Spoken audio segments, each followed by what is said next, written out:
Today on Mars, there was a speech given by a leading community member. In the speech, they covered a lot of things, mostly about the growing Mars colony, now numbering over 10 million people.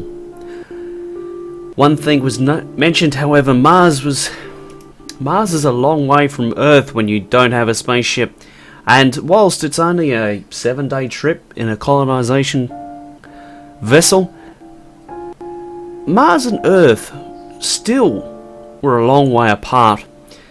And the gentleman pointed out that at this particular point in time, there was nothing protecting Mars, especially not from any ground-based threats. The speech it hit a point. It hit the mark, and the Mars population agreed to some point. And they believe that they should be protected as the first and only colony of the human race. They felt that they need protection. And so the Preservation Council decided that the first spaceships would be created with the express goal of defending the expanding colonies.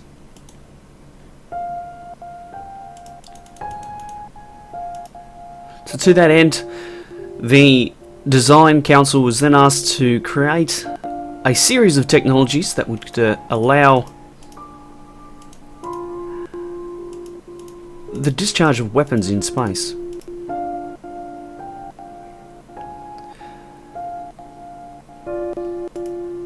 The first was a near UV laser, an NUV, and this laser would be capable of firing once every 20 seconds.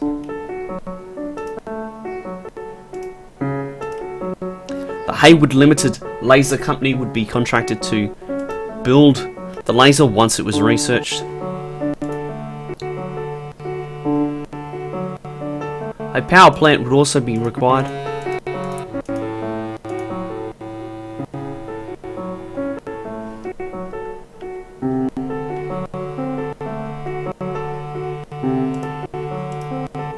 The Kirby International Company would create the water reactor.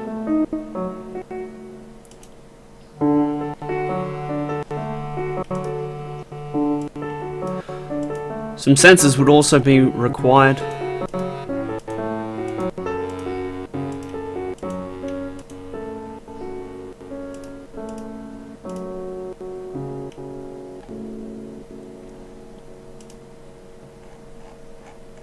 The first sensor would be a short-range sensor.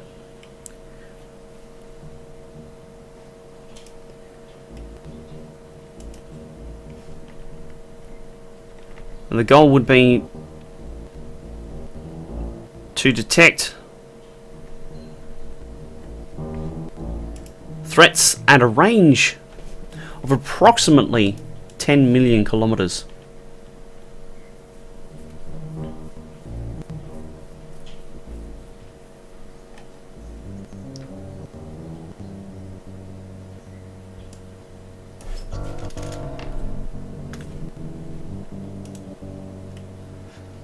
And the naming convention was of some discussion as to how these sensors would be named, as there would be many of them to come. Kirby International would create the search sensor.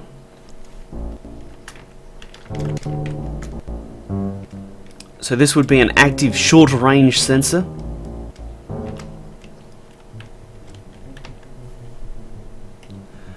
Would have a 10 million, a range of 10 million kilometers. Next, it would be a long-range sensor capable of detecting ships up to a 5,000 tons.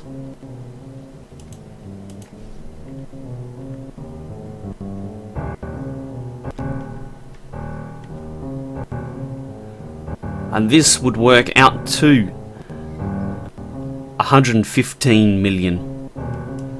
So this would be active long range.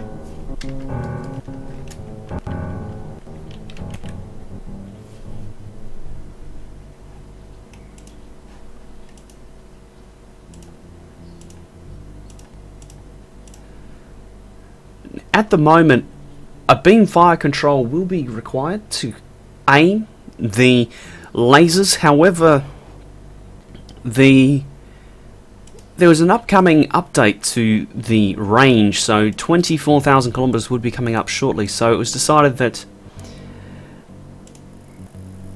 the research would be held off for the moment.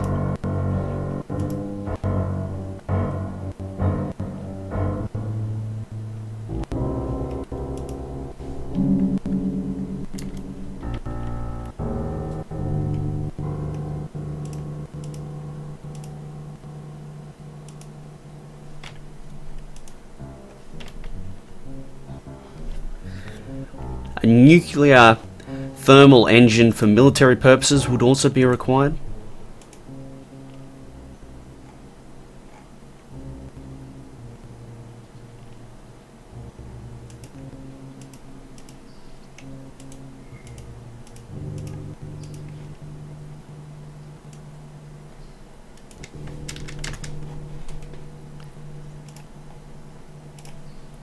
And this would be the Dixon Aero Marine 25M nuclear thermal.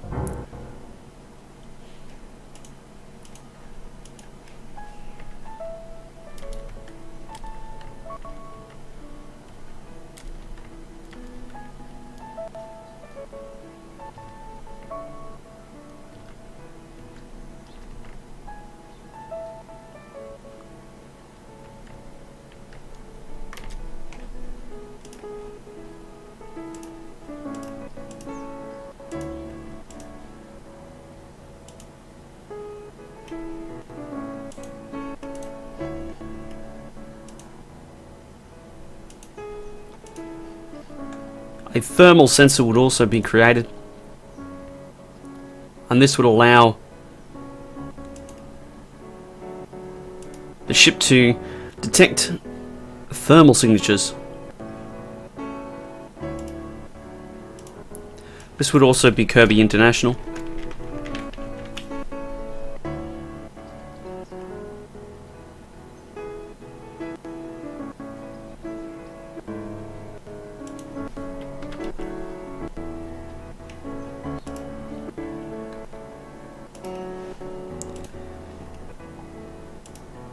And with this technology ready to go, be assigned to Isabel. At least the search sensors would be.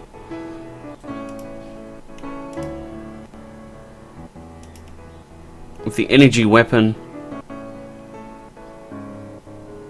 the Hayward limited 12cm near ultraviolet laser would be assigned to Sophia Coles.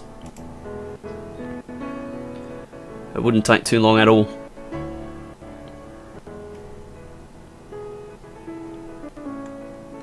So with the research queued, the Design Bureau moved on to beginning work on the actual class.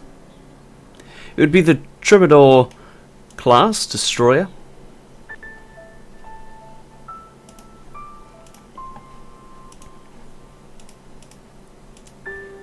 Have 4 layers of armor.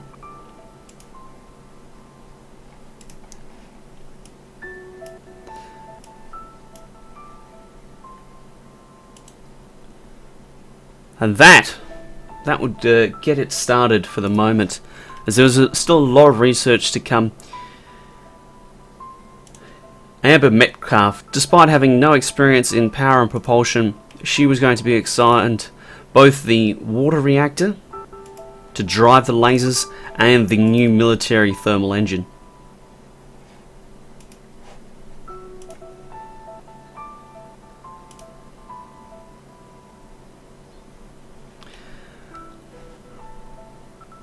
The council decided that the freight task group was just not moving the mines quick enough to Mars. Over all this time, it had only moved 37 mines, so it was decided that the remaining 63 would be moved by civilian carrying capacity.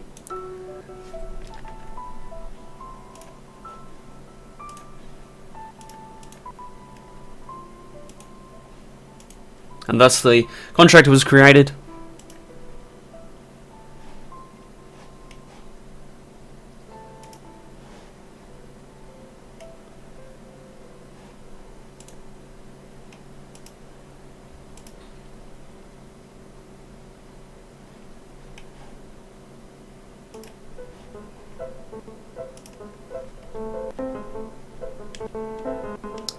The geological survey team is heading across to Saturn.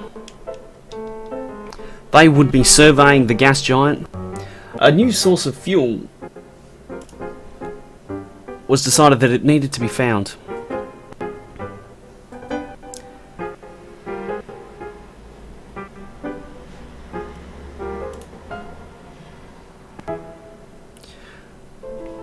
So the priority of the surveying the gas giants was lifted.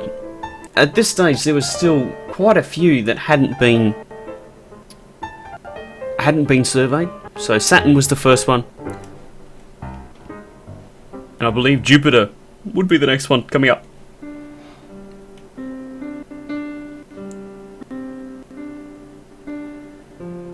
Now there was an extra research lab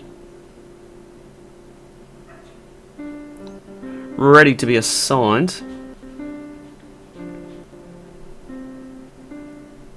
It was decided that it would be going to Sophia Coles.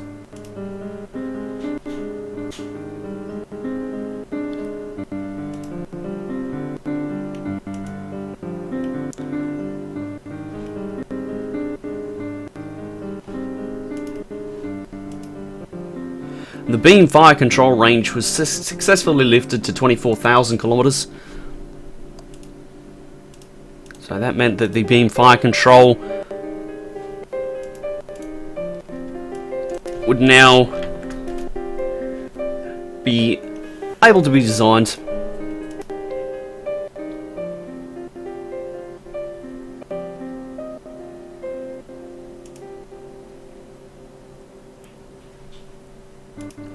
And the tracking speed was lifted to be 6,000 kilometers per second. It was decided that that would be approximately fast enough to track any incoming missiles.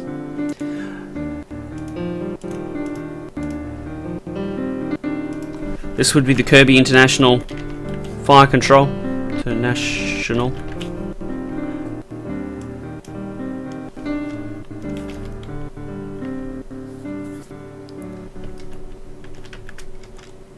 And it would be 24,6,000.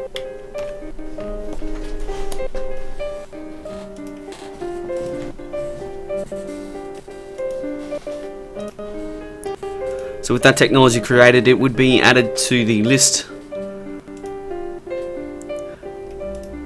of research for Isabel to carry out using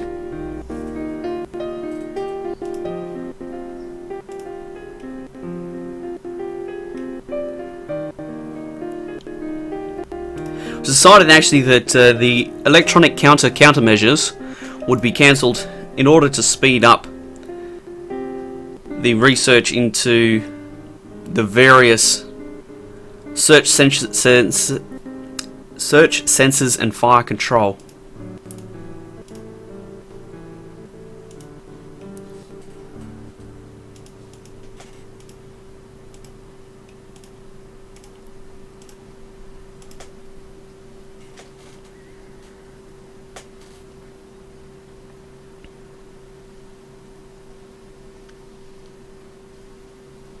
With everything assigned up, the council was happy with where things sat for the moment.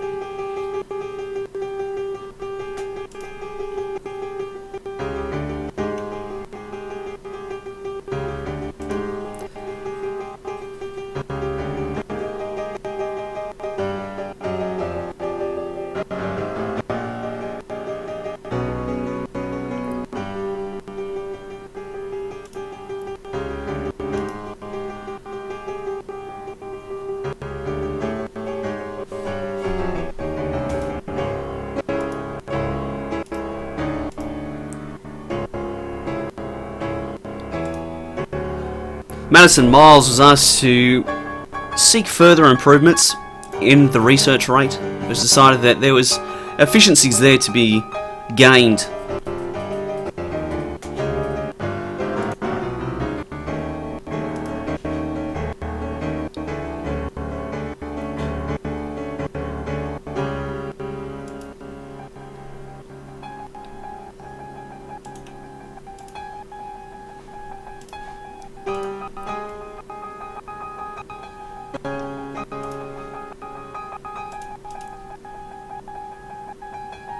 Additional automated mines were now being constructed by the earth industry. These mines would be dispatched out to different colonies. Additionally, some more mass drivers were also assigned to be created.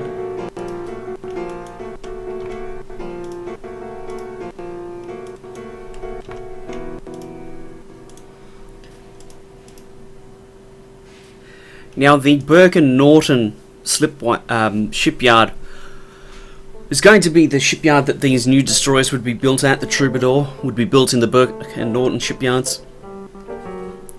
Currently it is retooling and adding an extra slipway, so it is possible to create 3 destroyers at one particular time. Another issue would be the maintenance facility ship size. That would need to be lifted up to at least 6,000 tons. The destroyer was slated to become an approximately 5,000 ton vessel.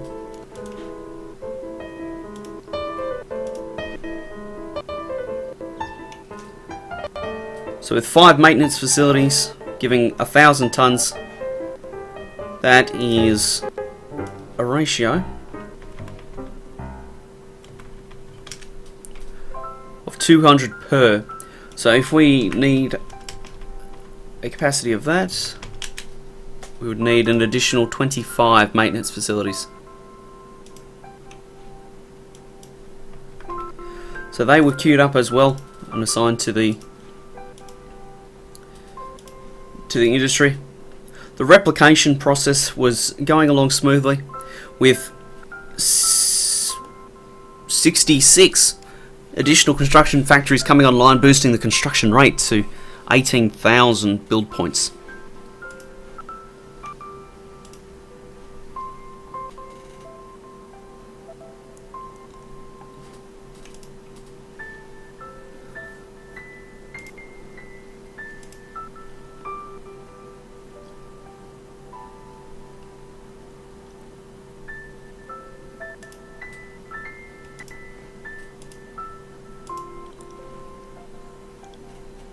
With little else to do, Isabel was assigned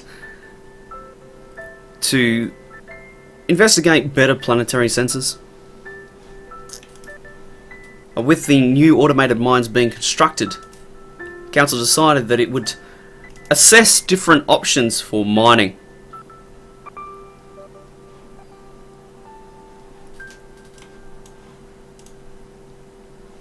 Faye and Rainmouth had already been assigned mining capacity, and both were sending back nearly 2,000 tons of minerals per year.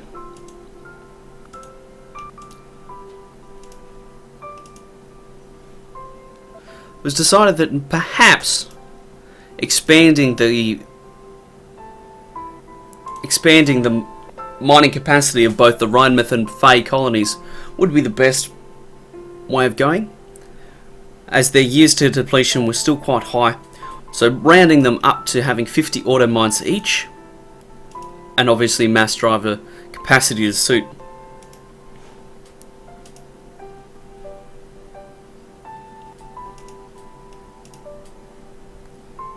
The last thing to be done would be to assign a governor of Faye.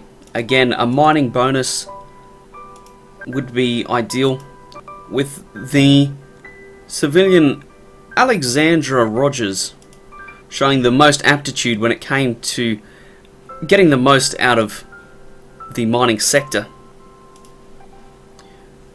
At 28 years of age, she was assigned the role and would be looking after that colony from now on.